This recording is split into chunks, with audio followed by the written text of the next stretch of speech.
Hello, I'm back with another book review. It's been a while. I've actually tried to stop reading this year. I'm trying to write more than read. But I read this book. I saw the title. I forget where I saw it, but I had to get it. Beyond the Tiger Mom by Maya Thiagarajan. Now, I want to tell you about this book. I'm going to go a little bit fast because this is going to be a longer review. It's a massive, massive topic. You can see it here on Amazon. You can see the book cover. You can see 36 reviews, and you probably understand the reference, the Tiger Mom. The Tiger Mom, the original Tiger Mom, or the prototypical Tiger Mom, is Amy Chua, and she wrote Battle Hymn of the Tiger Mom, which is an awesome book, which you have to read, and you have to read it with an open mind. Most people do not read it with an open mind. They read it with a closed mind, and that's a shame. I don't even know why anybody would leave their house with a closed mind. I don't know why you would do anything with a closed mind. I understand that when you see a parent who is doing things differently than you, doing things more intensely and probably more chauvinistically than you, in terms of accelerating their kids, that their natural reflux or natural reflux reflex is to see what they're missing and criticize them. And look, we all do it. I do it myself. It's okay, but you can still get big takeaways from these books. You can get a big takeaway from the Tiger Mom. So first, the context on Amy Chua. She believes that parents should be coaches and primary educators to their children. They should be actively involved in their education. Of course, I believe in this 1,000%. The opposite of a Tiger Mom is a pussycat mom. It's the mom who doesn't do anything with her kids. She might enroll them in a school. She might hire tutors for them. She might drive them everywhere, but she's not getting into, the algebra questions and show me your homework. I want to check your spelling. I want to check your handwriting. What do you have to do tomorrow? The Tiger Mom is very, very involved, and I'm very, very partial towards that, even though I'm not partial towards school at all. So this book, Beyond the Tiger Mom, is obviously a reaction to Amy Chua. And Amy Chua gave her a nice plug on the front cover. Amy Chua said, Beyond the Tiger Mom is a brilliant book, hard-hitting, brutally honest, but balanced, insightful, and funny. The key word here is balanced. So the author, Maya Thiagarajan, I hope I got that right, has a unique story. Not a unique story, but she has, we all bring our story to the table. Our perspective doesn't come out of nowhere. She was born in India, went to school in the States, stayed for a long time in the States. I believe she married American, though I'm not quite sure, but she married when she was in America. She taught in American schools. She taught in public schools, bad ones, I think in Baltimore, and good ones up in New Hampshire and Massachusetts. So she has some breadth of experience with education. So she's grown up in Asia, been educated in America, and been teaching in America. And so she's seen a little bit of both sides. And what she did do recently was she moved back to Asia. But she didn't move to India. She moved to Singapore. And Singapore, in case you don't know, Singapore makes Singapore and South Korea pretty much are the craziest. Everyone's a Tiger Mom. The kids are staying up till midnight studying. There's so much pressure on exams. School. Math. It is, I don't want to say crazy, but it's definitely intense. So she moved in. She moved from America, which was sort of laid back, relatively speaking, even at these best schools in wherever she was. Into kind of like into the fire in Asia, into Singapore.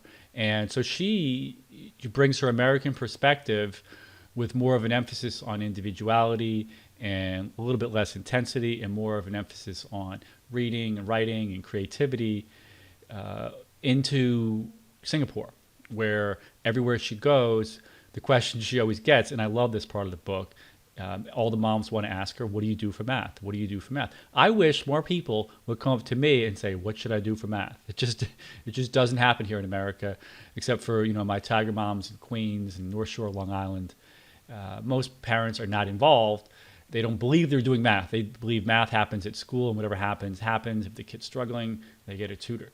But here in Singapore, the parents obsess about this, and she has schedules from young students in Singapore, and you can see they're doing, extra math on mornings and weekends with mom and dad. Also at centers, they're doing it all. They are all in on math.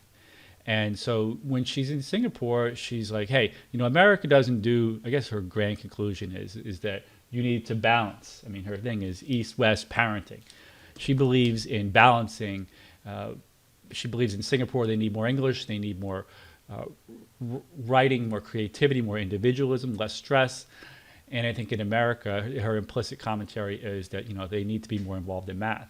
She herself is an English type of person, an English teacher, and she has developed a newfound appreciation for math and for getting involved in her kids' math in Singapore. So the book is very well written. And Maya is a lovely woman. She's thoughtful. The book is very well written. And I understand the premise. She saw the Tiger Mom. She doesn't want, she probably doesn't appreciate all the hate that's being heaped in the Tiger Mom's direction, and says the Tiger Mom has a point, right? And so she goes into what's good about the hyper competitive, the hyper involved parents in the educational world in Asia. She tries to balance it. I'm going to use the word balance a bunch of times, saying, well, it's great. The kids just need to be outside a little bit more, need a little bit less pressure on the testing, and so on and so forth. All right. Here's the problem with all this, and here's the problem with, now again, I recommend the book. Most people can learn from this book. But in the end, ultimately, she's teaching, she's rearranging deck chairs in the Titanic, just like Amy Chua is in her book. These people are pushing school, and they're looking at everything from a school perspective. How can we do school better? How can parents handle their school children better? And the big thing that Maya misses and that Amy Chua misses, and it's through no fault of their own, because they don't have the same experience that I have. And this is why this is not the Einstein blueprint. This is kind of a step towards it, but it's not even close to it. They don't start their philosophies with what is the end goal. In other words, what should your child look like at 20 and 30 years old, and how can we make that happen? What does the ideal life look like? What does the ultimate success look like? And to me, that's a Steve Jobs, that's a Jeff Bezos, that's anybody who owns their own business, who does creative work, who builds a service or product that helps other people. It's entrepreneurship. So that to me is the ultimate goal, and they don't start with that. So all they're doing, Amy Chua and Maya, I can only say her last name so many times, Thiagarajan, all they're doing is telling you how to do better in school and how to make school more palatable. It has nothing to do with how you can become Steve Jobs. Okay, nothing at all. So that's where they fall short, and it's too bad. But Maya's an English teacher. She hasn't been studying marketing. She hasn't been around entrepreneurs who have $100 million in the bank. She doesn't know what's out there, and she doesn't understand that school is school is this obstacle between children and the ultimate lifestyle. School is an obedience curriculum. It just destroys self-motivation. There's so much emphasis in school on things that don't matter. Now, my wife is a Wall Street COO, and she said the other day, she says, who cares what the area of a trapezoid is? Now, of course, I care what it is, and I care that my young children and my young students know what it is, and that they know how to derive it, which is something most people gloss over.